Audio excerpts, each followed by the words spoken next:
Les deux chambres du Parlement reprennent service le lundi 16 septembre 2024 pour une session essentiellement budgétaire. C'est dans ce cadre que le président de l'Assemblée nationale, Vital Kamerhe, a reçu la première ministre Judith Suminwa, chef du gouvernement, qui lui a rassuré le dépôt du projet de loi de finances 2025 dans le délai.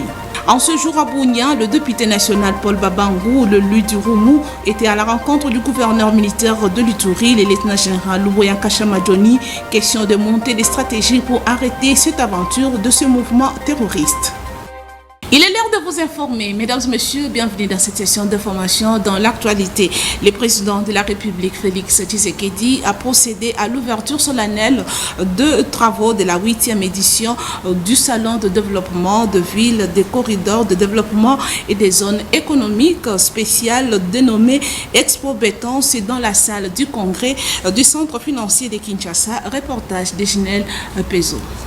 Prévu sur des sites cette année, Kinshasa puis Matadi, Expo Béton 2024, placé sous les thèmes Révolution urbaine, des solutions durables, les corridors ouest pour Kinshasa et Congo central. Dans son allocution, le chef de l'État Félix Antoine Tshisekedi Tshilombo a fait savoir que l'Expo Béton 2024 est un événement d'importance stratégique pour relever les défis majeurs auxquels sont confrontés les centres urbains et particulièrement la ville de Kinshasa. Mon engagement sur cette question est sans équivoque. Faire du secteur de la construction, des infrastructures et de l'habitat un levier majeur de la transformation de notre économie. Je forme donc le vœu que les travaux de cette 8e édition d'Expo Béton aboutissent à des résolutions concrètes face aux défis du corridor ouest, tout en jetant les bases d'une véritable révolution urbaine. S'exprimant devant le chef de l'État ainsi que de nombreux décideurs et entrepreneurs, le sénateur Jean Babanissa, président de l'Expo Béton, a sollicité l'accompagnement du pouvoir public dans l'investissement privé en milieu urbain. La dite cérémonie a connu la présence de la première ministre Judith Suminwa, Vital Kamerhe, président de l'Assemblée nationale, du président du Conseil supérieur de la magistrature, Dieudonné Kamoleta, ainsi que plusieurs autres invités de marque. La cérémonie d'ouverture s'est clôturée par une visite des stands. Présent à la cérémonie d'ouverture de la 8e édition de l'Expo Béton 2024, l'Agence congolaise des transitions écologiques et du développement durable qui soutient MOPP Solutions dans la vente de voitures et motos électriques ainsi que quelques exposants ont remercié les organisateurs de l'Expo Béton et par la même occasion présenté leurs produits. Ils sont au micro de Ginelle Pezo, encore une fois. Ce sont des voitures électriques qui sont designées à l'étranger, hein. Évidemment, on ne les fabrique pas ici au Congo. On n'a pas encore on a les ressources minières, mais on n'a pas les ressources l'infrastructure pour pouvoir fabriquer. Mais on y travaille. Donc aujourd'hui, on est une jeune startup qui s'appelle MOPP Solutions. Et nous, on travaille essentiellement sur la mobilité électrique. Alors, on a des voitures électriques, on a des motos électriques, on a des vélos électriques aussi. Donc tout ça, ça va être déployé très bientôt à Kinshasa. Ce que nous devons retenir, comprendre que le chef de l'État porte l'Expo Béton. Et les questions de révolution urbaine, les questions d'organisation spatiale préoccupent au plus haut point le président de la République. Vous allez comprendre avec moi, aujourd'hui nous avons le projet de développement de 145 territoires. C'est un projet qui porte sur les questions d'organisation. Donc, Expo Béton et le président de la République, en tout cas, nous sommes en communion et en parfaite collaboration pour que la politique des villes, l'organisation des espaces congolais se fasse de façon convenable avec une vision bien définie, celle du président de la République. J'en profite pour féliciter les organisateurs, plus particulièrement M. Jean Bamanissa. M. Jean Bamanissa, que vous connaissez tous, ancien gouverneur de la province orientale, c'est un vrai entrepreneur qui a toujours eu un grand souci de l'urbanisme d'abord et d'assainir l'environnement. Je l'annonçais dans le titre, les deux chambres du Parlement reprennent service le lundi 16 septembre 2024 pour une session essentiellement budgétaire. C'est dans ce cadre que le président de l'Assemblée nationale, Vital Kamerhe, a reçu la première ministre Judith Suminwa, chef du gouvernement, qui lui a rassuré les dépôts de projets de loi de finances 2025 dans le délai. Suivez ce reportage de Christian Lissoukou. Si vous vous souvenez bien, au moment de mon investiture, j'avais promis que j'allais mettre à profit des temps pour pouvoir discuter, échanger avec les différentes institutions. Et là, nous sommes à la veille de la rentrée parlementaire et donc il était important de pouvoir échanger avec l'honorable président de l'Assemblée nationale par rapport à un certain nombre de sujets. Et vous savez très bien que cette rentrée parlementaire, elle sera budgétaire et donc il était important de pouvoir échanger par rapport au processus budgétaire. On va bientôt, en respectant les prescrits de la LOFIP, venir déposer le projet de loi des finances pour 2025. En même temps, il va y avoir le projet de loi pour la reddition des comptes ainsi que le projet de loi rectificative pour l'exercice 2024. Donc tout ça, ça a été les sujets de conversation que nous avons pu avoir avec l'honorable président ainsi que l'honorable questeur, accompagné évidemment du ministre des Finances ainsi que du vice-ministre des Budgets qui représente le ministère du Budget. Bien sûr, on va respecter les délais constitutionnels. Vous savez que le 15 septembre tombe un dimanche, donc nous serons au rendez-vous pour le lundi. Non, dire que les travaux n'ont commencé que depuis un mois n'est pas exact. Nous sommes investis depuis le 12 juin et le travail a commencé parce que nous avons été investis sur base d'un programme d'action du gouvernement qui a été validé ici au niveau de l'Assemblée nationale et donc partant de là, le travail a commencé et pour la loi rectificative, pour la reddition des comptes aussi et aussi pour le projet de loi de finances pour 2025. Dans un autre chapitre, le ministre des Finances, Doudou Fwamba, a rencontré les agents et cadres de la Direction générale de recettes administratives, domaniales, judiciaires et de participation, ainsi que ceux de la Direction de préparation de la reddition de comptes. Je vous invite à suivre le compte rendu du ministre des Finances, Doudou Fwamba, dans cet extrait choisi pour vous par Ginelle Bezou. Au nom de son Excellence, Monsieur le Président de la République, chef de l'État, son Excellence Félix Antoine Tshisekedi Tshilombo, je tiens à vous dire merci pour tout ce que vous rendez comme loyal service à la nation. Parce que chaque jour, nous travaillons sans nous lâcher pour l'intérêt général. Je suis venu avec un message de réconfort pour les amis de la reddition des comptes. Mes sincères félicitations pour la production de l'avant-projet de loi de reddition des comptes. Merci. Nous avons pris la mesure pour transmettre les projets de reddition de comptes à l'honorable président de l'Assemblée nationale. Après la validation du Conseil des ministres, il y a de cela plus de 10 jours. Super. Vous avez travaillé jour et nuit pour faire la restitution de ce qu'a été la gestion budgétaire de l'exercice 2023. Amen. Pour cette raison, et conformément aux lois et règlements de la République, je venais d'instruire au directeur chef de service pour que ceux qui ont travaillé jour et nuit soient rétribués conformément à la circulaire, mais soient transmis en délai 48 heures. Comme ça, lorsque nous serons à l'Assemblée nationale, les équipes qui vont être en permanence avec nous, que ce soit au niveau de la Cour des comptes, que ce soit au niveau de l'Assemblée nationale ou du Sénat, que ces équipes-là aussi soient rétribuées en fonction de la permanence pour les travaux de défense de la loi de reddition des comptes au niveau de l'autorité budgétaire.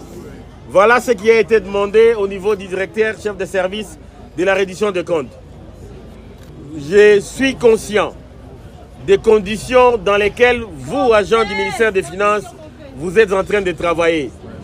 Je ne suis pas venu faire des promesses, mais j'ai demandé déjà à l'intérieur au secrétaire général aux finances pour qu'ensemble nous puissions voir comment présenter au gouvernement, à Madame la Première ministre chef du gouvernement, son Excellence Judith Toulou Kasumwina, les conditions dans lesquelles vous travaillez et qu'elle puisse donner des instructions claires pour que l'administration des finances puisse avoir un bâtiment digne de son nom. Direction la province de l'Ituri, en ce jour à Bunia, le député national Paul Babangou poursuit sa caravane de paix contre l'infiltration du M23 dans cette province. C'est mercredi, l'élu du Roumou était à la rencontre du gouverneur militaire de l'Ituri, le lieutenant général Luboyanka Chamadoni, question de monter des stratégies pour arrêter cette aventure de ces mouvements terroristes. Suivez cet élément.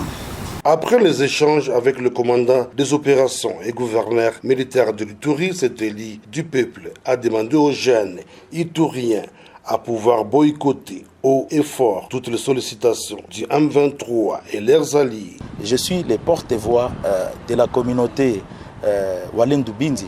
Ils m'ont mandaté pour que je puisse rencontrer d'abord le gouverneur, pour que nous puissions planifier dans un bref délai, organiser au niveau des chefferies de Walendu Bindi des sensibilisations pour décourager les jeunes à adhérer à ce mouvement de RDF. Si aujourd'hui il y a des recrutements de jeunes, je pense que ça va constituer un danger public pour notre province. Que vous soyez député, que vous soyez les notables, que vous soyez les opérateurs sociaux, autres religieux, que vous soyez des groupes armés, FRPI, Zahir, Chinia Kilima, Chinia Tuna ou autres, Codeco, tous sont obligés à travers des réservistes à appuyer les FARDC. Tout en rappelant les conséquences malheureuses entre les années 1999 et 2003 et a frappé l'Ituri. Cet élu pense qu'il est important d'appuyer l'armée congolaise. Le gouverneur était très heureux de m'écouter, surtout avec les messages que je rappelle à tout Iturien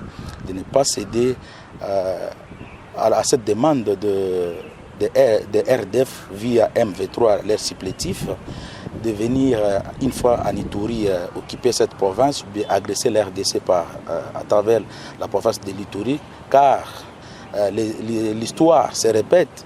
Vous êtes sans ignorer, entre les années 1999 et 2003, l'RDF et l'armée ougandaise, ils avaient agressé la RDC et nous, les communautés de l'Ituri, nous en avons empâti et ils ont pillé même nos ressources naturelles. Alors il est de bon droit que nous n'acceptons pas une fois de plus que l'MV3 puisse effeuder notre province. La rencontre entre ces parlementaires fils de l'Ituri et le lieutenant général Luboyanka Chamadoni, commandant des opérations et gouverneur militaire de l'Ituri, s'est déroulée dans un climat de convivialité. Restons toujours dans la province de l'Ituri. Le stade moderne de Kindia est un véritable lieu de la diversification culturelle. Plusieurs jeunes éviers s'y rendent pour assister au tournoi de football organisé dans le but de transcender l'ère divergence. Au total, 16 équipes compétissent. Suivez. Cette ambiance ici, au stade moderne de Kindia, est une preuve éloquente que réellement l'Ituri est un havre de paix. Ces cadres socio-culturels du jamais vu il y a 2 ans témoignent l'engagement du peuple iturien à la résilience pour fédérer autour de valeurs républicaines. Sont nombreux ici qui se sentent à l'aise à travers ces activités sportives organisées par l'opérateur économique qui s'émoue dans les billes d'enrôler tous les jeunes ituriens venus de coins et recoins de la province dans une dynamique de paix. Cette cohésion sociale est à mettre aussi bien dans l'actif de l'administration militaire qui ne ménage aucun effort pour sécuriser les populations et leurs biens, créant ainsi un environnement favorable au profit de la jeunesse iturienne.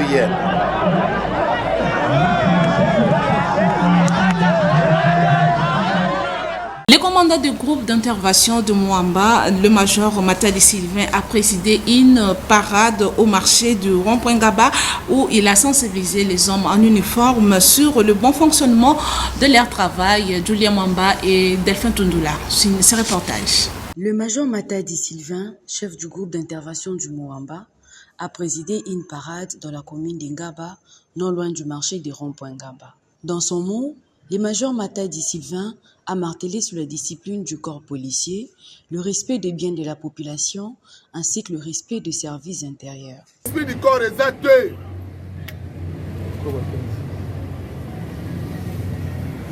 Mon limo est divisé pour mieux régner. Policier Kabwanakana Muninga n'a été akotisaka songi te. Faut tozala na uni, tozala na bomoko. Oza na 500 francs somi nguba, obengi baninga kolia te. Yango nde babengi bomoko na kati ya elamba na biso oyo.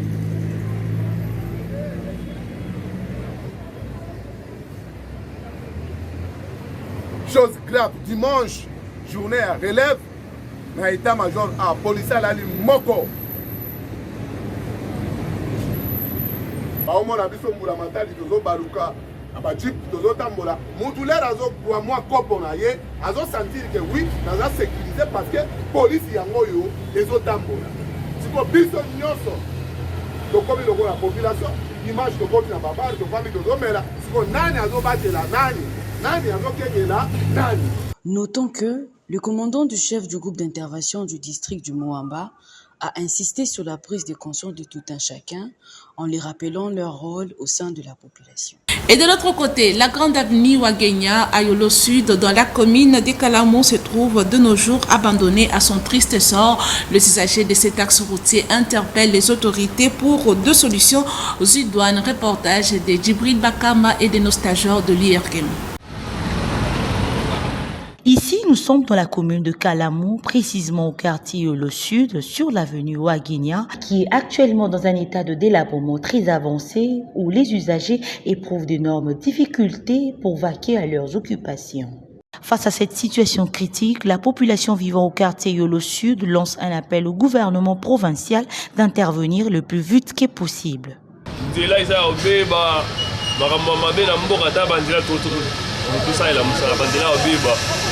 Bandila bakanga biso bandila ya beba tosani nakoki koloba na bakonzima tomona mingi balobaka me kosala ezaka na pasi mais batala pe ki mwenza vraiment yolo ezonga nsima makasi bango bakanisa lokwa yolo ezaka kitoko me yolo beba tokoma kozinga talaka yo moko omona tokoma kozinga me asunga vraiment bakartio akala ezonga mpenza ndenge ezalaka. Que les autorités de la ville de Kinshasa entendent cet appel et agissent pour la réhabilitation de cet axe routier. Et bouclons ce journal par cette information. Le talent congolais ne se laisse pas périr dans le monde. Il se découvre. Un Congolais né à Kinshasa va compléter ce jeudi 12 septembre aux États-Unis d'Amérique. Un professionnel d'arts martiaux mixtes comme nous témoigne le président de la Fédération congolaise d'arts martiaux, FECAM, en sigle Baigon Bombomba, qui confirme le combat du Congolais. Il est au micro de Enoch Moutela. On a la bonne nouvelle, notre athlète Moussassa Josias, un athlète congolais qui a appris le MMA ici en RDC, précisément à Lubumbashi. Au jour d'aujourd'hui, notre produit va combattre le jeudi aux États-Unis au niveau de l'IFC, qui est une organisation qui a commencé à promouvoir le MMA depuis. Donc c'est une organisation de haut niveau. J'en suis fier de ça, d'avoir un athlète congolais qui a commencé le MMA chez nous. Aujourd'hui, il est au niveau de l'IFC. C'est une fierté de notre discipline, ça c'est un. Et de deux, nous avons encore 4 athlètes qualifiés qui vont combattre au championnat du monde à Kazakhstan. Et puis, ce sont des athlètes qui ont fait la fierté. C'est la fin de ce journal, mais avant de nous quitter, place au rappel des principaux titres. Les deux chambres du Parlement reprennent service le lundi 16 septembre 2024 pour une session essentiellement budgétaire. C'est dans ce cadre que le président de l'Assemblée nationale, Vital Kamerhe, a reçu la première ministre Judith Suminwa, chef du gouvernement, qui lui a rassuré le dépôt du projet de loi de finances 2025 dans le délai. En ce jour à Bunia, le député national Paul Babangou, le Lu du Roumou, était à la rencontre du gouverneur militaire de l'Ituri, le lieutenant-général Louboyan Kashamadjoni, question de monter des stratégies pour arrêter cette aventure de ce mouvement terroriste. Et voilà, c'était là le rappel des titres. Merci pour votre attention. Un grand merci à toute l'équipe. Je vous retrouve prochainement, mais d'ici là, portez-vous bien. Au revoir.